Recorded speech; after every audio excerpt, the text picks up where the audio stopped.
बारिश की हल्की फुहारों ने रास्ते की धूल को साफ कर दिया था। हवा और भी ठंडी हो चुकी थी। गाड़ी में शादी के जोड़े में बैठे दुल्हन के मन में बहुत से सवाल थे, जिसे समझते हुए लड़के ने कहा, मैं समझ सकता हूं वेदिका, तुम्हारे मन में बहुत से सवाल घूम रहे होंगे, पर मैं भी शॉक्ड हूं कि आखिर अचानक पापा मम्मी ने हम दोनों की शादी को एक्सेप्ट कैसे कर लिया। रुद्र और वेदिका की शादी आज ही हुई थी। दरअसल रुद्र शहर में रहकर अपनी पढ़ाई पूरी कर रहा था और वहीं जॉब करता था।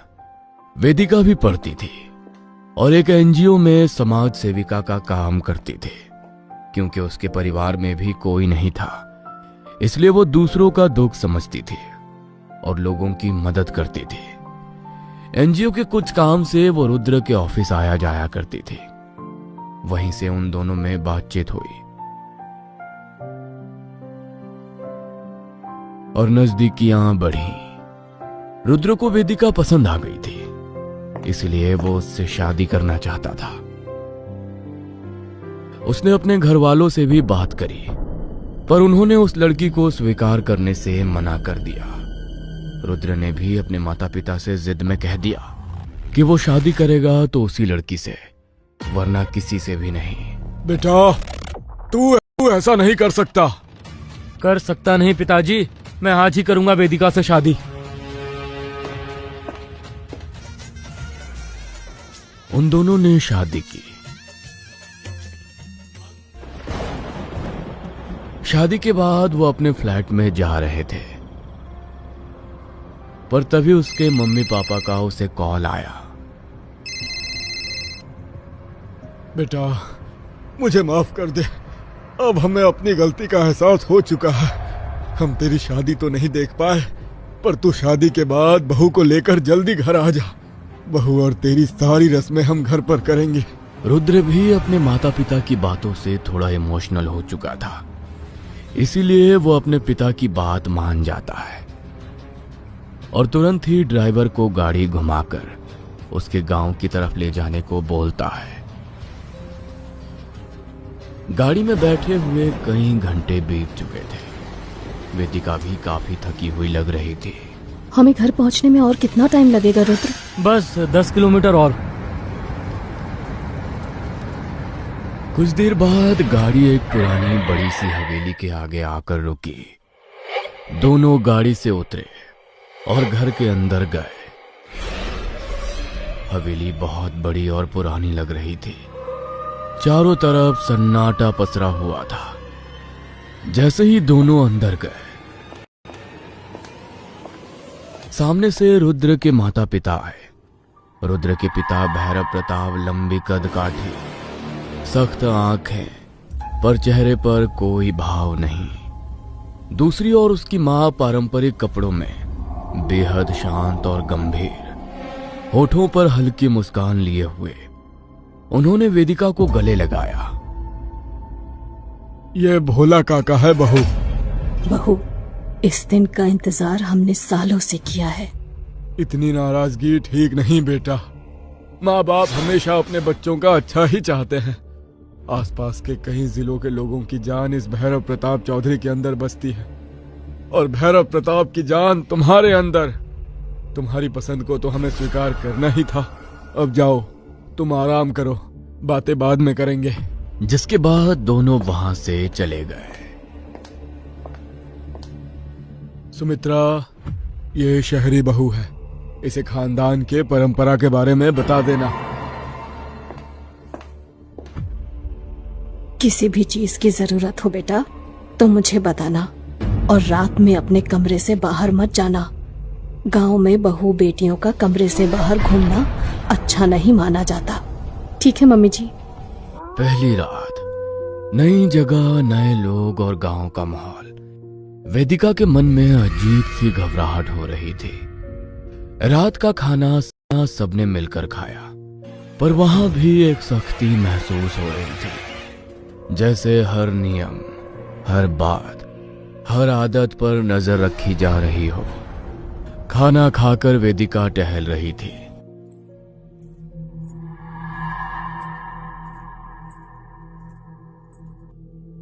कि तभी उसकी सास ने बोला, बहू, दिन में या रात को घर से बाहर मत निकलना। कुछ चाहिए हो तुम्हें तो मुझसे कहना। उसके बाद वेदिका कमरे में आई। रुद्र थक कर सो चुका था। वेदिका ने देखा कि कमरे की खिड़की खुली हुई थी। यहाँ जब से आई हूँ कुछ ठीक नहीं लग रहा, सर भी भारी लग रहा है। शायद नई जगह की वजह से। चलो कोई नहीं, खिड़की बंद करके सो जाती हूँ। खिड़की बंद करते वक्त उसने देखा भोला काका अपने हाथ में खाने की प्लेट लेकर कहीं जा रहे थे। वो झुककर चल रहे थे जिससे कोई और उन्हें देख ना पाए। इतनी रात को ये भोला काका खाने की थाली को कहाँ लेकर जा रहे हैं? शायद खाना ज्यादा बच गया होगा, इसीलिए जानवरों को देने जा रहे होंगे। वो एक कोठरी के पास गए जो घर से थोड़ी दूर थी। उन्होंने उस थाली को कोठरी के दरवाजे के नीचे सरका दिया। वेदिका ने नजरअंदाज किया और आकर सो गई। अगले दिन सुबह, ये लीजिए 20 लाख रुपए, इससे जाइए और अपने गांव की पानी की समस्या दूर कर लीजिए। वाह पिताजी, आप तो बहुत अच्छा काम कर रहे हैं। इतने सारे पैसों को ऐसे ही दान दे दिया, तभी तो भगवान ने आपको इतनी धन संपत्ति दी है और देते हैं। भगवान नहीं बेटे, हमारे पूर्वजों की देन है। ये बात रुद्र और वेदिका को थोड़ी अजीब लगी। उसी रात वो दोनों सो रहे थे, तभी वेदिका को एक अजीब सी आवाज सुनाई दी। उसने उठकर खिड़की से देखा कि भोला काका उसी तरीके से उस दरवाजे के नीचे से प्लेट को अंदर सरका रहे थे। ये रोज रोज भोला काका इस दरवाजे के नीचे से किसको खाना देते होंगे? जानवरों का तो थोड़े से खाने से कुछ नहीं होगा, और अगर इंसान है तो हमारे साथ क्यों नहीं खाता? क्या करूं, देख कर आऊं क्या? इसी उधेड़ बुन में वो चली जाती है। हवेली में पूरा सन्नाटा हो चुका था। वो धीरे धीरे सीढ़ियों से नीचे उतरती है।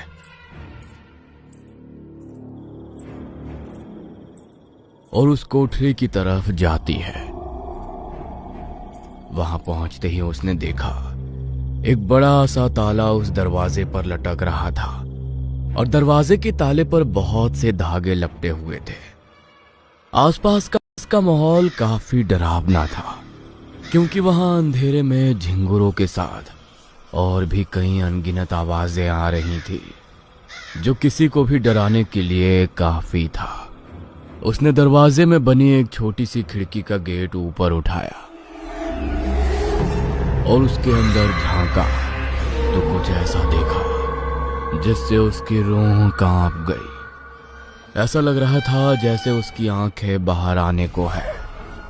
उस कोठरी के अंदर एक ऐसी परछाई थी जिसकी सिर्फ सफेद आंखें नजर आ रही थी। वो बेहद डरावना मंजर था।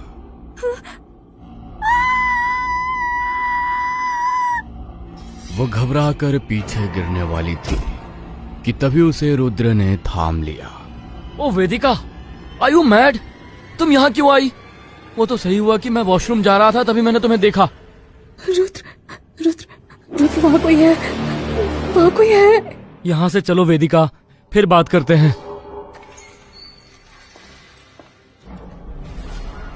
कमरे में पहुंचकर वेदिका ने रुद्र को सारी बातें बता दी। वो बहुत घबराई हुई थी।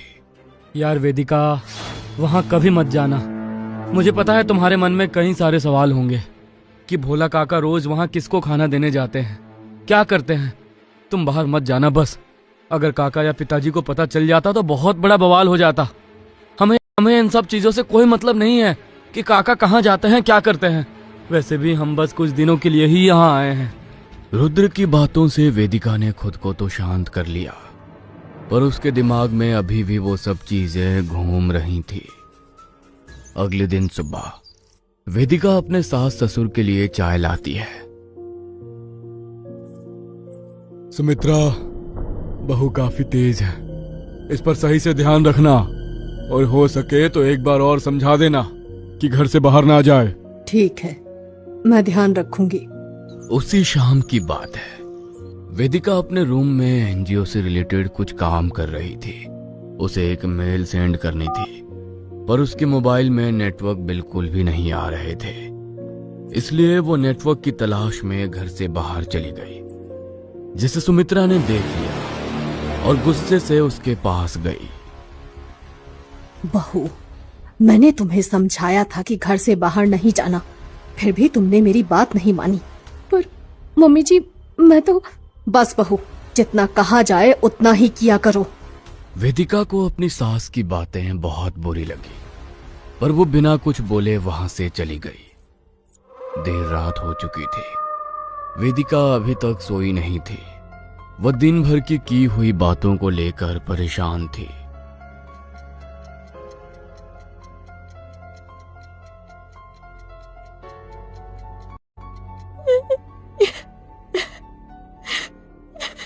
कौन हो तुम? ऐसे रो क्यों रही हो?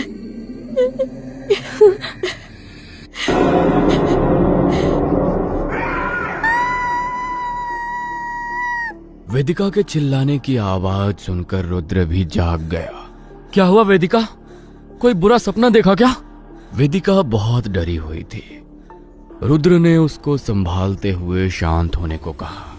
रुद्र, यहाँ कुछ गड़बड़ है। मुझे पता नहीं क्यों यहाँ पर कुछ ठीक नहीं लग रहा। अच्छा, रिलैक्स हो जाओ। हम मम्मी पापा की खुशी के लिए थोड़े दिन के लिए यहाँ पर आए हैं। टेंशन मत लो, हम जल्दी ही यहाँ से निकल जाएंगे। चलो अब सो जाओ। अरे, ये खिड़की तो मैंने बंद की थी, ये खुली हुई कैसे है? रुद्र ने समझाकर वेदिका को सुला दिया। अगले दिन। क्या हुआ बहू? कोई परेशानी है? बहुत उदास लग रही हो। नहीं मम्मी जी, सब ठीक है। वेदिका ने अपनी सास से कुछ नहीं कहा, क्योंकि उसे पता था कि उसके घर के लोगों से कुछ भी पूछना बेकार है। उस रात फिर से वेदिका को नींद नहीं आ रही थी। कोठरी का क्या राज है, बस यही बात हमेशा उसके दिमाग में चल रही थी। वह आज भी खिड़की के पास खड़ी थी और भोला काका रोज की तरह वही सब दोहरा रहे थे।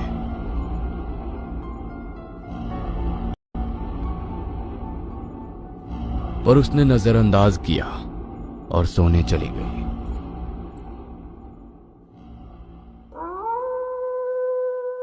भोला, रोज की तरह आज भी खाना रख दिया था? हाँ मालिक, मैंने खाना रख दिया। ठीक है, जा सो जा, पर ध्यान रखना कोठरी के आसपास कोई जाए ना। आधी रात को वेदिका को किसी औरत के रोने की आवाज आई। वो घबरा उठी। अरे, ये रोने की आवाज किसकी है? इस घर में तो मेरे और माँ के अलावा और कोई औरत नहीं रहती, फिर ये आवाज किसकी है? पर अभी मैं देखने जाऊं या ना जाऊं? अगर गई तो मम्मी जी फिर से डांटेंगी, पर मैं किसी को रोते हुए छोड़कर कैसे सो सकती हूँ? वो अपने आप को रोक नहीं पाती, क्योंकि उसका दिल बहुत नरम था। एनजीओ में भी तो यही वो करती थी, किसी को रोता हुआ नहीं देख सकती। वो अपने कमरे से बाहर फिर से निकल जाती है। भोला काका अपने कमरे में सो रहे थे, तभी उनके कमरे का दरवाजा धीरे धीरे खुलने लगा। चरचराती हुई आवाज सुनकर काका की नींद खुल गई। अरे, ये दरवाजा कैसे खुला? तभी उन्हें एहसास हुआ जैसे उनके दरवाजे से बाहर कोई परछाई गुजरी। काका चौंके। उन्होंने उठकर देखा कमरे के बाहर तो कोई भी नहीं था। घर की हवा बिल्कुल ठंडी थी, चारों तरफ रोशनी बिल्कुल हल्की थी। भोला काका के मन में बेचैनी और घबराहट बढ़ रही थी। तभी उन्होंने महसूस किया जैसे मानो उनके पीछे कोई है। उन्होंने जैसे ही मुड़कर देखा तो सब कुछ शांत था। उन्होंने सुकून की सांस ली और वो पलटे तो सामने उनके एक बहुत खतरनाक आकृति खड़ी थी, जिसकी आंखें एकदम सफेद थी, बाल हवा में लहरा रहे थे। वो दिखने में बहुत ज्यादा खौफनाक लग रही थी। भोला काका डर के मारे पीछे हटे और नीचे गिर गए, जिससे उनके सर पर चोट आई। वो जोर से चिल्लाए और बेहोश हो गए। उसकी आवाज सुनकर भैरव और उसकी पत्नी वहां पर आए और उसे उठाकर कमरे में ले गए। भोला की ऐसी हालत देखकर पूरी रात चिंता में बीत गई। सुबह जैसे ही भोला को होश आया, भोला, क्या हुआ था? रात को तू बेहोश कैसे हुआ? भोला के सर में बहुत दर्द था। रात की बातों को सोचने भर से ही उसके रोंगटे खड़े हो गए। सर से पसीना आने लगा।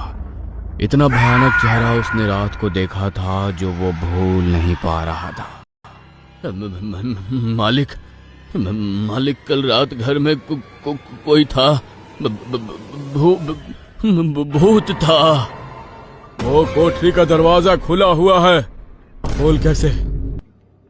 पिताजी, कोई तांत्रिक गिरधर आए हैं। ठीक है, तुम उन्हें हॉल में बिठा दो, मैं अभी आता हूं। क्या हुआ प्रताप जी? आपने मुझे अचानक से बुलवाया? जी, बात ही कुछ ऐसी है। हमारे घर में एक क्रोधित प्रेत आत्मा आ गई है। आप कृपया करके सब कुछ ठीक कर दीजिए। भैरव प्रताप उन्हें विस्तार से सारी बातें बताते हैं। माँ, क्या है ये? लोग भूत प्रेत की बातें कर रहे हैं। अरे ऐसा कुछ नहीं होता, ये सब कुछ कोइंसिडेंस होगा। नहीं बेटा, ऐसा सच में होता है। तुम चुपचाप सुनो। वैसे माँ, सुबह से वेदिका को कहीं नहीं देखा। वो कहाँ है? घर में होगी बेटा, और कहाँ जाएगी?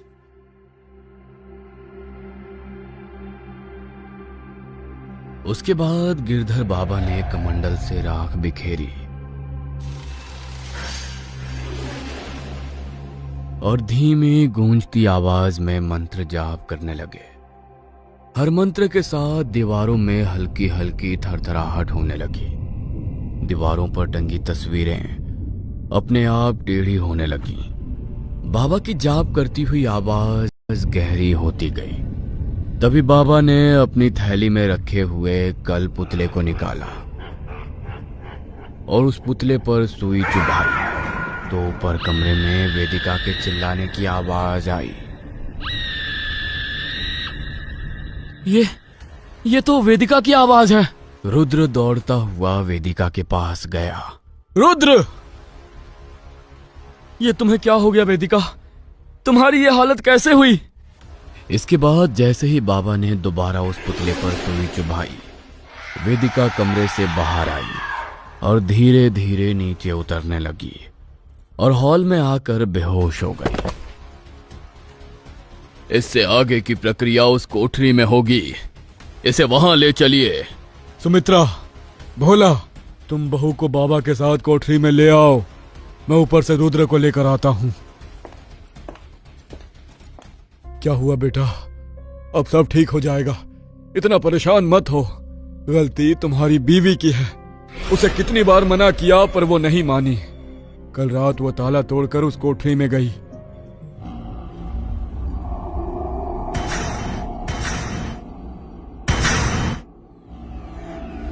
मैंने उसे देखा, पर जब तक उसे रोकूं वो अंदर जा चुकी थी।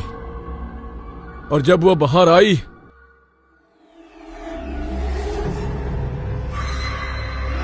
तो उसकी आंखें एकदम सफेद, चेहरा अजीब सा, बाल बिखरे हुए, किसी भूतनी की तरह लग रही थी।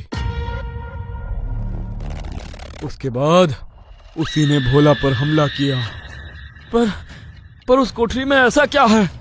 वो कोठरी, उसकी कहानी कोई साधारण नहीं, बल्कि 150 साल पुराने उस समय से शुरू होती है जब अंग्रेज पूरे भारत में अपना शासन फैला रहे थे। पर हमारे गांव पर उनका जोर बिल्कुल नहीं चल पाया। इसकी वजह थी हमारे पूर्वजों के साथ रहने वाली अद्भुत शक्तियों से संपन्न भविष्यवक्ता कुंती बाई, जिसकी हर भविष्यवाणी सच होती थी। हमारे पूर्वजों ने उनकी भविष्यवाणी से बहुत नाम, शोहरत, दौलत सब कमाया। पर समय के साथ उनकी सेहत बिगड़ने लगी और आखिरकार उनका देहांत हो गया। लेकिन उनके मरने पर भी उनकी शक्तियों का अंत नहीं हुआ। हमारे पूर्वजों ने तांत्रिक की कठिन सिद्धि की मदद से उनकी आत्मा को उसी कोठरी में उनके निर्जीव शरीर के साथ बांध दिया। उनकी आत्मा की सहायता से हमें कभी किसी चीज की कोई कमी ना हो। हर साल महालय अमावस्या पितृपक्ष के आखिरी दिन को हम उन्हें मुक्ति देने के लालच में बुलाकर भविष्य जान लेते थे।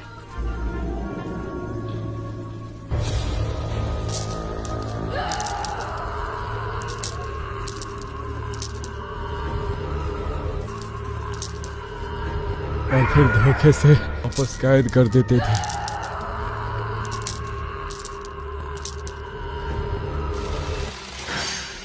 सब कुछ ठीक चल रहा था, पर इस बार तुम्हारी बीवी, जिसे कुंती बाई की आत्मा छलकर अपने वश में कर चुकी है, वो हमें खत्म करना चाहती है। रात को भी वो मुझ पर हमला करना चाहती थी, पर बीच में भोला आ गया। लेकिन अब वो फिर से हमारे काबू में है, और इस बार भी हम उसे हमेशा की तरह उस कोठरी में वापस कैद कर देंगे। सब तैयारी हो चुकी है। भैरव प्रताप कहाँ रह गए? बोला, उन्हें बुला कर लाओ। पर अपने फायदे के लिए किसी की आत्मा को तड़पाना, बंदी बनाना गलत है। रुद्र, ये तुम्हें क्या हुआ? ये तो वेदिका की आवाज है। रुद्र दौड़ता हुआ वेदिका के पास गया। रुद्र! ये तुम्हें क्या हो गया वेदिका? तुम्हारी ये हालत कैसे हुई? रुद्र। हाँ वेदिका बोलो। वेदिका उसे सारा इतिहास बताती है। वेदिका का शरीर कमजोर पड़ रहा है। मुझे आजाद होने के लिए और अपना बदला पूरा करने के लिए तुम्हारे शरीर की जरूरत है। रुद्र रो रहा था। उसे कुछ समझ नहीं आ रहा था, पर उसे वेदिका की जान बचानी थी। वो राजी हो जाता है।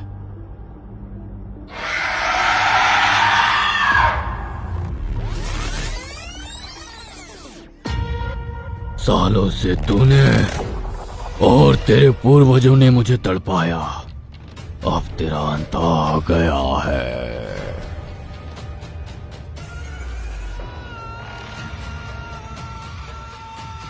वो आत्मा भैरव प्रताप को मार देती है। उसके बाद रुद्र कोठरी में जाता है और कुंती देवी को आजाद करने के बाद गिरधर से बोलता है। गिरधर बहुत ज्यादा डरा हुआ था, पर वो कुंती देवी की आत्मा को मुक्ति दिला देता है। रुद्र भी वहां बेहोश हो जाता है। कुछ दिन बाद सब कुछ ठीक हो गया। रुद्र वेदिका दोनों एकदम ठीक थे। खबर आती है कि गिरधर बाबा की मृत्यु हो चुकी है। रुद्र अपनी पत्नी और मां को लेकर हमेशा के लिए शहर चले गए।